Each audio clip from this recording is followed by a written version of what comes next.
ছোৱালীবোৰ টান নে কোমল এই সম্পৰ্কে আপুনি কি মন্তব্য কৰিব?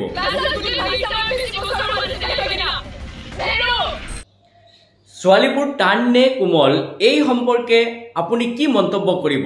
আজি মই আপোনালোকক দেখুৱাম যে ছোৱালীবোৰ যেনেকুৱা টান যেনেকুৱা কঠিন মনৰ তেনেকুৱা কোমল মনৰো হয়। এদিনমান ধৰি এজনী ছোৱালীক লৈ সোশ্যাল মিডিয়াত যথেষ্ট পৰিমাণে চৰ্চা হৈছে, ভাইৰাল হৈছে আৰু সেই ছোৱালীজনীয়ে আচলতে কি দুখ কৰিছিল, কি অপৰাধ কৰিছিল, আচলতে ছোৱালীজনীৰ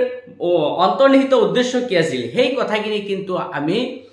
বিতংভাৱে নাজানো। সকলোৱে হয়তো ছোৱালীজনীৰ ওপৰে ওপৰে যি ভাৱমূৰ্তি আছিল সেই ভাৱমূৰ্তিটোলৈ আমি পৰ্যালোচনা কৰিছোঁ। আচলতে ছোৱালীজনীৰ অন্তৰ্নিহিত ৰহস্য কি আছিল সেই কথাখিনি কিন্তু আমি আলোচনা কৰা নাই। প্ৰথমতে নামা নাছিলে, তাৰপিছত অলপ এনেকৈ জোৰকৈ কওঁতে তাৰপিছত তেওঁ নামিলে, নামি পিনে অলপমান তৰ্কাতৰ্কি হ'ল। কাজিৰঙাৰ পৰা আহি থকা অৱস্থাত কেইবাখনো গাড়ী এটা শাৰীত চলি আছিল। ঠিক তেনে মুহূৰ্তত এটা গাড়ীত আগৰ পৰা ৰখাই দিয়াৰ লগে লগে পিছৰ গাড়ীবিলাকো ৰখাই দিছিল আৰু এইজনী ছোৱালীৰ যিটো গাড়ী আছিল বলিনো, এই বলিনো গাড়ীটোকে ৰখাই দিছিল। ৰখাই দিয়াৰ লগে লগে পিছফালৰ পৰা যথেষ্ট বেগী বাছ এটা আহি গাড়ীটোত খুন্দা লগাইছিল আৰু খুন্দা লগাৰ ফলত গাড়ীটোৰ যথেষ্টখিনি ক্ষতি হৈছিল আৰু যিটো ড্ৰাইভাৰজন বাছ গাড়ীৰ পৰা নামা নাছিল আৰু সেইখিনি সময়ত মানুহৰ এটা ভিৰ হৈ পৰিছিল আৰু তেনেকুৱা ভিৰৰ মাজত ড্ৰাইভাৰজন লাহে লাহে তাৰ পৰা যেন পলায়ন কৰিব এনেকুৱা এটা ভাৱ তাই উপলব্ধি কৰিছিল আৰু যাৰ বাবে ড্ৰাইভাৰজনৰ বুকুৰ গেঞ্জিটো থাপ মাৰি ধৰিছিল যাতে ড্ৰাইভাৰজন পুলিচ অহাৰ আগলৈকে পলায়ন কৰিব নোৱাৰে। আৰু ড্ৰাইভাৰজন পিছুৱাই গৈ আছে, লাগিলে যে ড্ৰাইভাৰজন চাগে পলাই দিব, তো মানে তেওঁক ধৰিবলৈ। এইখিনি সময়ত ছোৱালীজনীয়ে আচলতে কি কৰিব লাগিছিল, তাৰ বিহেভটো কেনেকুৱা হ'ব লাগিছিল সেইখিনি হয়তো তেওঁ উপলব্ধি কৰিব পৰা নাছিল। এক্সিডেণ্ট এটা হোৱাৰ পিছত মানুহ অট'মেটিকেলি তাৰ ব্ৰেইনবিলাক, তাৰ মনবিলাক অলপ ইফাল সিফাল হৈ যায় আৰু সেই মুহূৰ্তত কি পদক্ষেপ গ্ৰহণ কৰিব লাগে, কাৰ লগত কেনেকুৱা আচৰণ কৰিব লাগে হয়তো সেই বস্তুখিনি নাথাকেই। আৰু এইটো কেৱল ছোৱালীজনীৰ ক্ষেত্ৰতো নহয়, এইবিলাক সকলো মানুহৰ ক্ষেত্ৰত হঠাৎ কিবা এটা হৈ যোৱাৰ লগে লগে ব্ৰেইনে কাম নিদিয়া হয় আৰু হয়তো ভুলবশতঃ ছোৱালীজনীয়ে সেই ড্ৰাইভাৰজনক ধৰি ৰাখিছিল যে নিশ্চয় ড্ৰাইভাৰজন পলায়ন কৰিব পাৰে, সেইখিনি সময়ত সেই কথাখিনি উপলব্ধি কৰিছিল আৰু যাৰ বাবে ছোৱালীজনীয়ে ড্ৰাইভাৰৰ বুকুৰ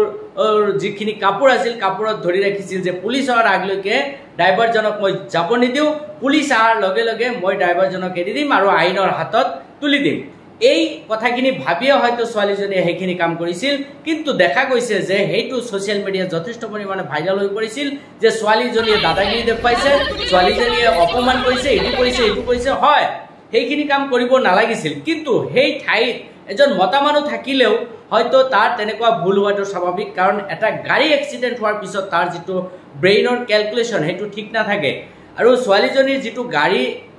আছিল সেই গাড়ীটো যথেষ্ট পৰিমাণে ছোৱালীজনীয়ে ভাল পাইছিল আৰু যাৰ বাবে হয়তো ছোৱালীজনীয়ে সেই আৱেগৰ বস্তুটোৰ ওপৰত কিবা খুন্দা লগাৰ কাৰণে হয়তো তেওঁ যথেষ্ট পৰিমাণে আৱেগিক হৈ পৰিছিল আৰু তেওঁ অলপ অন্ধ হৈ পৰিছিল। আৰু এই ছোৱালীজনীয়ে খঙত যিখিনি বিহেভ কৰিছিল দেখা গৈছিল যে ছোৱালীজনী যেন যথেষ্ট ৰাপ থকা ছোৱালী আৰু বহুতে সমালোচনা কৰিছিল যে তাৰ পৰিয়ালটো তেনেকুৱা ৰাপ থকা হ'ব লাগিব, অৰ্থাৎ ছোৱালীজনীৰ ভুলটো আমি পৰিয়াললৈকে জাপি দিছিলোঁ, কিন্তু সদশেষত দেখা গ'ল যে সেই খঙাল ছোৱালীজনী একেবাৰে সহজ সৰল আৰু তাই খুব ধুনীয়াকৈ এই কথাখিনি প্ৰকাশ কৰিছে যে আচলতে মই ডাঙৰ আগত ক্ষমা খোজাটো একো পাপ নহয়, মই সকলোৰে ওচৰত ক্ষমা খুজিছোঁ আৰু তেখেতসকলে এই কথাখিনি মনত ৰাখিব নালাগে, মই ভুলবশতঃ কামখিনি কৰিছোঁ, মই সেইটো কাৰণে ক্ষমা প্ৰাৰ্থী হৈছোঁ, মানে মনত আঘাত পাইছে সেইটো মই নিবিচাৰিছিলোঁ। মানুহকেইটা যে বাচিছোঁ সেইটো কাৰণে মানে আমি বেছি ভগৱানৰ কৃপাত আমি যে বাচিছোঁ সেইটো বেছি পিছত মই নিজকে ডাঙৰ মানুহ এজন এনেকুৱা